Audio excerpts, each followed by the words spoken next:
Dito po sa taas ng bundok. Yan, grabe ang taas ko, diba? Ito yung pinakababa. Yun. Makikita kayong bahay doon. Saan ba? Ayun yung bahay. Zoom natin. Yan. Diyan, may mga daan yan dyan. Yan. Papunta, may bahay din doon. Yun, bahay. Pababa yun. Dahil nandito ako sa tuktok. Yan po ang makikita. Hapon na po. Kaya wala nang sikat ng araw dito. Hati na yung lulubog na. Yun o. Mga kamutin, tanim ng mga mangyan to. Yun. Si Papa rin po yung saging. Yun o, may lansunis yun. Lansunis yun. Yan guys, lansunis yun. Tinanin ko yun lang yung nabuhay. Tsaka yun sa likod. Yan lang po yung nabuhay. Kawawa naman. Hirap mag-ahon. Tapos yan lang ang buhay. Mataas pa yan.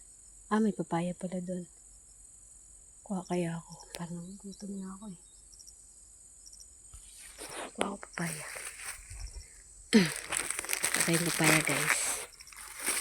Mga kabundok. Kuha tayong papaya, nakakagutom. Kanina pa ako gutom. Nagtanim ako ng papaya.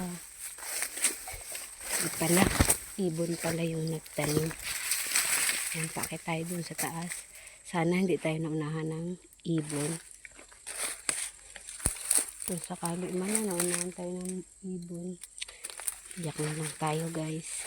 Iyak na lang. Parang feeling ko talaga dito. May tanim ako ditong avocado. Pero wala akong makita avocado.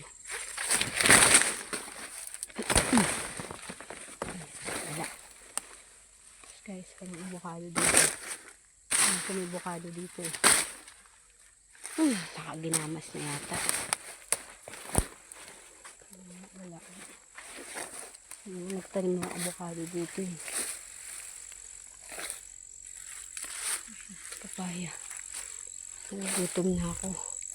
Isa na. Nagutom na ako. Bilis. Ano to? Bilis. Nagutom na ako. Bilis. Ayan guys. Dito ako sa kamutan ng mga yan.